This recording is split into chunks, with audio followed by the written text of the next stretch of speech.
ma personne. Dans cette vidéo, je vais te partager 3 grandes dépenses que les hommes riches évitent au maximum. Comme vous le savez, comme je le disais dans ma précédente vidéo, la différence entre les pauvres et les riches, c'est leur manière de dépenser de l'argent. Les riches, de la même manière que les riches dépensent leur argent, les pauvres ne dépensent pas leur argent comme ça. De la même manière que les pauvres dépensent leur argent, les riches ne dépensent jamais leur argent comme ça.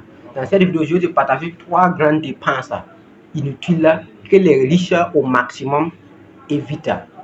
Et d'ailleurs, tous les risques que vous connaissez dans le monde entier, que ce soit les billets, les marques, je connais les Aliko Dangote, les Eboma, ce sont des erreurs qu'ils évitent au maximum. La première dépense que les hommes riches évitent au maximum est de dépenser pour impressionner les gens. Il ne va aucun homme riche sur terre qui va dépenser de l'argent pour impressionner les gens. C'est-à-dire acheter une voiture de luxe pour impressionner les gens, c'est-à-dire ou construire une maison de luxe pour impressionner les gens. Les riches ne font jamais ça. C'est pourquoi MD Margot dit dans l'autoroute du millionnaire que les riches considèrent leur maison comme que les riches de la voie lente considèrent leur maison comme actif net et ceux de l'autoroute considèrent leur maison comme lieu de résidence. Cela veut dire que les vrais riches même ne construisent pas leur maison pour impressionner les gens. Non, tu ne vas jamais voir un riche prendre 1 milliard ou 100 millions ou 200 millions pour construire une maison pour épater les gens. Ça va jamais, je n'en connais pas. Si un riche achète un immeuble, c'est pour utiliser cet immeuble pour aller lever des fonds en banque. C'est la même chose. Tu ne vas jamais voir un riche acheter un véhicule de 100 millions ou de 200 millions. Même les Ferrari, les Lamborghini, les Range Rover, les Tesla, ce ne sont pas des riches qui consomment ça. Ce sont des gens même qui vivent dans la classe moyenne inférieure. Souvent même, ce sont des gens qui n'ont pas, qui prennent des crédits bancaires. Puisque en Afrique, ce n'est pas possible. Sinon, aux États-Unis ou en Europe ou au Canada, d'une manière générale, tu peux aller prendre un crédit, acheter une voiture.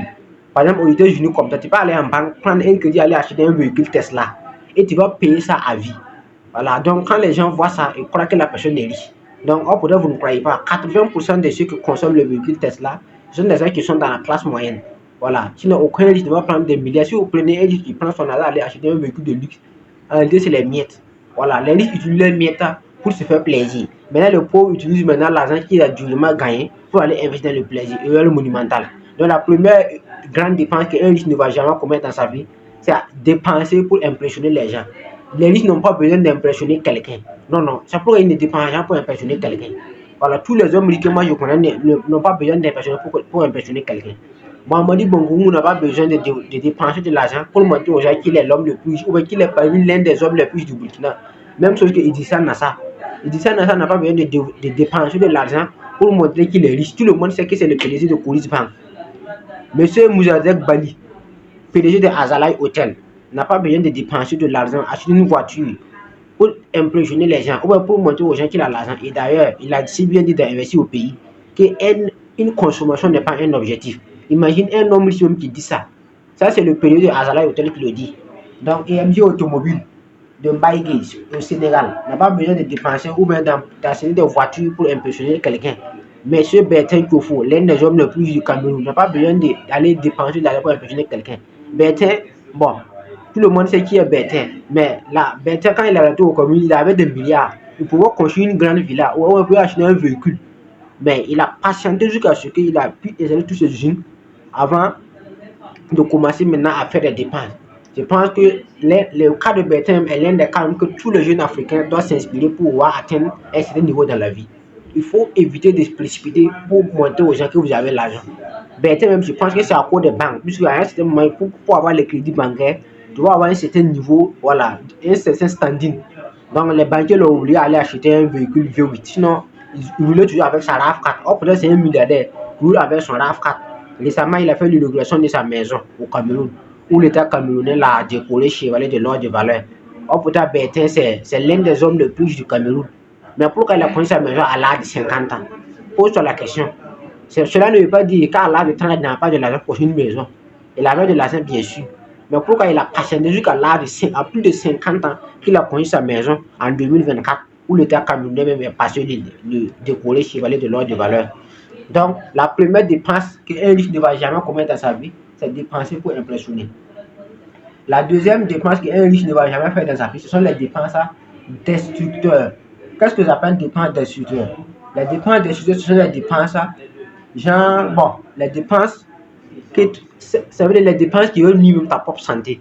Un homme riche ne fait jamais ça. Genre aller en boîte de nuit, aller louer toute la boîte, et puis dire que des sérieux à tout le monde, et puis tous les filles viennent avec toi, et puis Aucun riche ne va jamais faire ça dans sa vie, jamais de la vie. Tous les risques que moi je connais sont des gens même qui évitent ces gens de lieux. Voilà, aller en boîte de nuit ou bien aller dans un endroit, commencer à montrer aux gens, acheter. Ça sont des dépenses destructeurs. Aucun riche ne va jamais faire ça. Tous les hommes que moi je connais sont des gens qui sont stables. Voilà, qui vivent simplement leur vie. Ce sont les pauvres qui veulent montrer aux gens qui ont l'argent. Sinon, aucun riche ne fait ça. C'est des dépenses même que tu mets ta vie en danger. C'est pourquoi la majorité des gens, les fonctionnaires souffrent réellement. Puisque bon, le gars, il a eu la fonction, il s'est précipité pour prendre un crédit bancaire, acheter une voiture et aller au village. Et puis les gens croient qu'il est riche. Maintenant, quand il y a un problème de santé ou bien il y a un problème familial, à chaque fois on l'appelle, puisque tout le monde voit qu'il a une voiture. Qu'il a une voiture. Donc, les gens pensent que bon, le gars, il est riche. Les gens ne savent pas que le véhicule, c'est un crédit bancaire. 90% des villageois ne savent pas que le véhicule que les gens viennent au village, ce sont des crédits bancaires qui ont utilisés pour acheter le véhicule. Et par conséquent, ils vont rembourser avec ça sur le temps. Ah, mais là, ne le savent pas, mais toi, tu le sais. Donc, ce sont des erreurs qu'il faut éviter. Plus tu vas méfier ça, plus tu vas avoir la paix. Donc, ce sont des dépenses de secteur comme ce sont des dépenses aller dans les boîtes de nuit ou bien aller organiser des grands événements. Bon, aucun n'a pas besoin de faire ça. Aller louer tout un château ou bien aller louer un yacht. Voilà, par exemple, dans les pays, ça, par exemple à Dubaï comme ça, ou bien bon, aux États-Unis, c'est ce que les gens font. Tu vas voir quelqu'un qui va travailler pendant toute sa vie, et puis le jour de son anniversaire ou bien le jour de son mariage, il va aller louer un yacht. Voilà. Puis tous ses amis vont aller dans le yacht, et puis on va faire toute la débauche. Aucun riche ne va jamais faire ça. Et la dernière dépense qu'aucun riche ne va jamais faire, ce sont les dépenses, les dettes de consommation. Comme je le disais, donc vous allez vous rendre compte que toutes les dépenses que j'ai utilisées, ça a un lien. Les dettes de consommation. Donc aucun riche ne va jamais faire ça. C'est-à-dire aller endetter pour consommer. Voilà, endetter la dette, c'est une bonne chose. Mais il y a les bonnes dettes et les mauvaises dettes. Maintenant, les bonnes dettes, maintenant, c'est ce que les riches font. S'il a 100 millions, il prend les 100 millions compte en titre foncier, et puis il prend maintenant ces titres fonciers maintenant pour aller lever des crédits bancaires, pour aller lever des fonds en banque. Et c'est ça qu'on appelle les bonnes dettes. C'est ce que les riches utilisent. Maintenant, ce que les pauvres utilisent maintenant, c'est aller prendre l'argent maintenant en banque pour aller acheter une voiture, ou aller prendre l'argent pour aller investir dans la construction d'une maison. Donc, la différence entre les pauvres et les riches, c'est ça. Donc, aucun ne peut jamais changer de prendre la dette de consommation. C'est une erreur monumentale de prendre de l'argent pour aller investir dans un passif. Le véhicule est un passif. Si seulement si chaque mois tu payes de l'assurance, la visite technique est là, il y a l'essence, ça c'est de façon quotidienne. Donc, si tu prends un crédit aller investir dans un passif, c'est une erreur monumentale. Même chose que la construction d'une maison. Quand tu construis un immeuble de 50 millions en Afrique, c'est comme tu es en train d'enrichir des gens en Europe ou en Asie, puisque 80% des matériaux utilisés pour la construction de la maison viennent de l'Asie ou de l'Europe.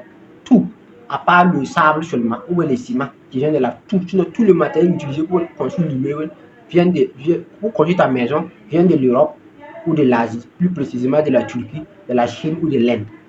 Donc les riches ont compris ça. Donc soit c'est un immeuble qui va construire pour prendre maintenant le titre foncier, aller lever des fonds en banque, soit c'est converti en des titres fonciers. C'est pourquoi, comme on a remarqué, toutes les riches en Afrique, ce sont des gens qui passent le temps à accumuler au maximum les titres fonciers, que ce soit les Mohamadi Bonkoumou, les Bertin Kofo, les EMG automobiles, tout. Les Mabaka Gom, les Mousadek Bali, ce sont des gens qui passent le temps à accumuler des titres fonciers au maximum pour pouvoir utiliser ces titres fonciers maintenant pour lever des fonds en banque. Ça, on appelle les dettes d'investissement, ce sont les bonnes dettes. Maintenant, les dettes de consommation, maintenant, ce sont les dettes maintenant que vous utilisez. Genre, prendre un crédit, aller faire un mariage. Ça, c'est une erreur, ça, c'est une pire erreur qu'il ne faut jamais faire ça. Voilà. Parce que moi-même, j'en connais quelqu'un comme ça, qui est allé s'endetter pour faire un mariage, tout, et après, maintenant, actuellement, même, bon, le gars, il est en prison actuellement. Puisque, moi, le crédit qu'il avait pris, il n'a pas pu rembourser. Donc, bon, tu es en prison actuellement. Puis, moi, qu'est-ce que tu crois? La femme va laisser jusqu'à tu vas sortir. Ça ne va pas chez toi. La femme là va aller chercher quelqu'un d'autre. Et puis ils vont continuer de faire l'amour. Tu deviens même pour mourir. Ce sont des erreurs qu'il ne faut pas commettre. Comment elle va prendre un crédit bancaire pour aller faire un mariage, pour impressionner les gens? Mon frère, fais à ton rythme. Même si c'est 100 000, c'est 200 000, fais à ton rythme. Ou bien tu patientes. C'est les deux cas. Soit tu fais ça à tes moyens, soit tu patientes. Voilà. Sinon, la troisième option là, prendre ça pour aller, prendre un crédit pour aller faire un mariage là, ça va te détruire. Donc, je pense que la vidéo sera un peu longue. Et si vous voulez me découvrir, il faut abonner à cette chaîne. Je parle régulièrement du business, de l'intellect et de la technologie. Et comme toujours, c'est à Adama Sawara aussi, vous voulez, et le connaît sur le chemin.